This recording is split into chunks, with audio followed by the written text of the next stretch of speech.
Hello, നമസ്കാരം. ഞാൻ വിദ്യ. നമ്മുടെ കുഞ്ഞു മക്കൾക്ക് ഹെൽത്തി ആയിട്ടൊരു ഫുഡ് കൊടുക്കണം എന്ന് എല്ലാവർക്കും ആഗ്രഹം ഉണ്ടാവും അല്ലേ? അതിന് നമുക്കൊരു വാഴയില സംഘടിപ്പിച്ചിട്ടുണ്ട് കേട്ടോ. ഇനി നമുക്ക് കുറച്ച് ഗോതമ്പ് പൊടി, കുറച്ച് ഉപ്പ്, ഇത് മാത്രം മതി. ഇനി തേങ്ങ അല്ലെങ്കിൽ നാളികേരം, പിന്നെ നമ്മുടെ സ്വന്തം ശർക്കര, ഇതൊക്കെ തന്നെ ഹെൽത്തി ആയല്ലേ അല്ലേ? ഇനി എണ്ണയും വെളിച്ചെണ്ണയൊന്നും വേണ്ട കേട്ടോ. നമുക്ക് ഇവരെ ഒന്ന് മിക്സ് ചെയ്യാം. ഇവരെ മിക്സ് ചെയ്ത് തന്നെ കഴിക്കാൻ എന്തൊരു ടേസ്റ്റാണ്. ഇങ്ങനെ കഴിച്ചിട്ടുള്ളവർ, നൊസ്റ്റാൾജിയുള്ളവർ ഒന്ന് പറഞ്ഞേക്കണേ. ദാ ചപ്പാത്തിയേക്കാൾ കുറച്ചുകൂടി ഒന്ന് വെള്ളമയമാക്കി കുഴച്ചെടുത്തിട്ടുണ്ട്.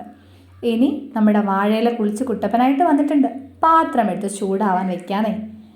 ഇനി നമ്മുടെ ഇലയെടുത്ത് മാവ് പുരട്ടി അതിന് മുകളിൽ നമ്മുടെ മിക്സ് ചെയ്ത് വെച്ചിരിക്കുന്ന നാളികേരവും ശർക്കരയും കൂടെ ചേർത്ത് വെച്ച് അടച്ചു വെച്ചു, നമ്മുടെ ഇലയുടെ ഉണ്ടാക്കും പോലെ.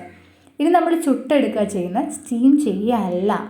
നന്നായി ചുട്ടെടുക്കുമ്പോൾ ഇടയ്ക്ക് വെന്തോന്നറിയാൻ ഒന്ന് പൊക്കി നോക്കാം.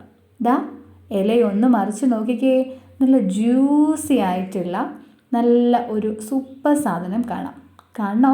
ദേ കണ്ടോ, ജ്യൂസി ആയിട്ടുള്ള ഷവർമ നമ്മുടെ മക്കൾക്ക് വാങ്ങിച്ചു കൊടുക്കുമ്പോൾ നമുക്ക് ഈ സന്തോഷമൊന്നും കിട്ടാറില്ല അല്ലേ? ഒരല്പസമയം മെനക്കെടുത്തിയാൽ മതിയെന്നേ, നമ്മുടെ കുഞ്ഞുങ്ങൾക്ക് ഹെൽത്തി ആയിട്ടുള്ള ഫുഡ് കൊടുക്കാം. പുറത്തുനിന്നുള്ള ഫുഡ് കഴിക്കാതെ വല്ലപ്പോഴും ഇങ്ങനെയുള്ള ഫുഡൊക്കെ ഒന്ന് കൊടുത്ത് നോക്കുന്നേ. നമ്മുടെ മക്കൾക്ക് ഇഷ്ടമാവാതെ എവിടെ പോകാനാ?